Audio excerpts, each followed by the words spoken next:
Now, it really has been a rags to riches tale for our next guest. In just 3 years, this Irish lad and his group, The Script, have gone from aspiring musicians to scoring 2 #1 albums and playing stadium shows with superstars such as U2 and Paul McCartney. What's more, in such a short space of time, they have already built an impressive catalogue of memorable hits. Please welcome lead singer of The Script, Danny O'Donoghue.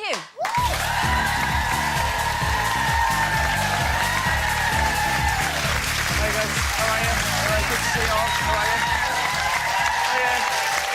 Hello, hello. Welcome back. Thank you very much. You've been a busy boy since the last time you were on the show. Yeah, we've been very busy. You always give me a great introduction to rags to riches. I'm still wearing the rags though, you know.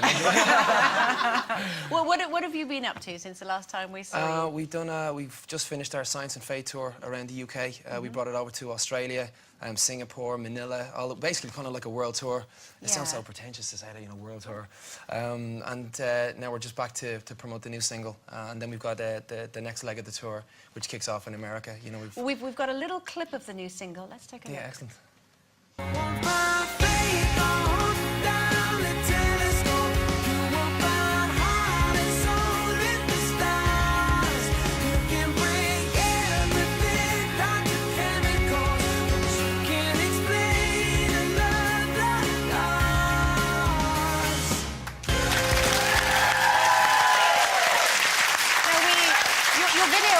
Hasn't finished being edited yet, is that right? We just shot it in Miami in the last 3 days. So that was actually live footage taken from, I believe, the O2 concerts, 18,000 people all there. Yeah, it was an amazing event for us, yeah. So how do you get an intimate atmosphere in such a big stadium? It's very, very hard. I asked Paul McCartney actually the same thing. Yeah. What did he say? Listen to you. Yeah, name dropping. I was going to say, bit of a name drop, but we'll overlook that. Exactly. But what did he say? He just said, tell a story before the song. You know, people...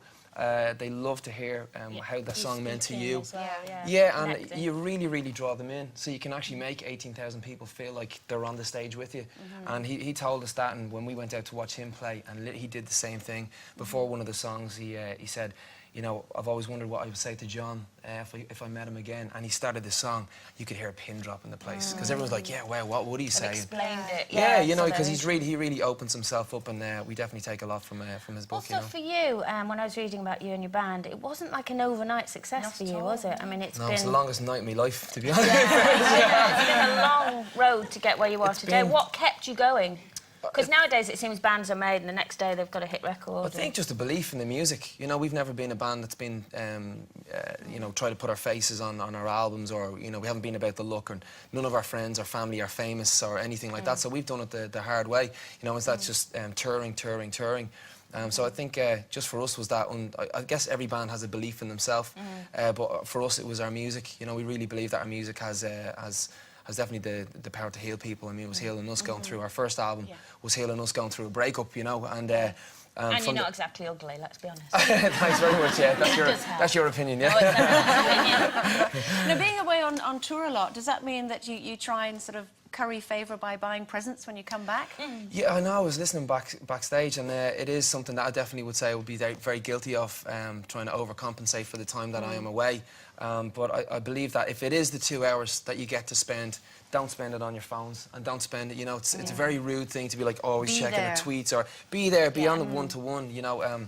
What I try and do is always just bring back a little momentum of where I was. You know, we were just in Mexico, so I brought back a little necklace with a little shark on it. Buying love. Kind of, yeah. But your dad was a professional musician, wasn't he? Yeah. So he must have been away from home a lot. So did he come back with presents? How did it feel for you when he was away? He always came back with stories, you know, and being Irish, that was I guess that was our money and that was our currency, was coming back with, wait and I tell you what happened. You know, and we all kind of say, you know yourself. And we all sit around, and I think that's definitely something we kind of put into our songs, is the art of the good story, you know. Was it a big... Did you have a big family? Massive 8. Oh, so we were you like could the all Brady amuse Bunch. each other then? You couldn't be given a toy that you wouldn't all fight over, probably. Yeah, exactly, yeah. No, Which is nice, though, isn't it? I mean... Yeah, we grew up, you know, pretty much around the piano, around musical instruments as well. As I said, we were like the Brady Bunch. There's like 3 boys, 3 girls, and my mum and dad.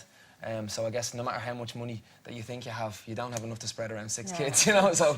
And Danny, as well, you touched on the fact that your dad would tell you great stories. Your songs are always very story-led. There's always something behind. It's not just met a girl, tra la la. What's the latest single about? Because it has the potential to be quite deep, really. Doesn't it? Science and Faith. It was actually about a conversation or an argument that Mark, our guitarist, was having with his wife Rena.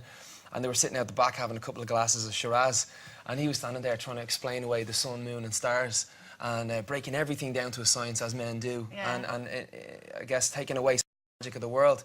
And he just seen Rena's face kind of dropping, like, you've just basically explained away love and what the feeling is. But she grabbed his hand, put it on his face and said, but this is what's real. You can't explain faith or hope down a telescope. You're not going to find what we have in a science book. And he came in the next day and he's like, you're never going to guess what I said last night. And I was like, go on. A good songwriting terms. I was like, another hit song. But so we sat down and we wrote it, and we just thought it was a great yin and yang, give and take, push and pull of female and male, and I guess the trials and tribulations that we all go through every day. No, it's good. It made sense. Now, the single, Science and Faith, is released on May the 30th. May the 30th, yeah. And good luck with all the tours. We could have had out on the 33 and the 3rd. There's not the date. It's Danny O'Donoghue, everyone.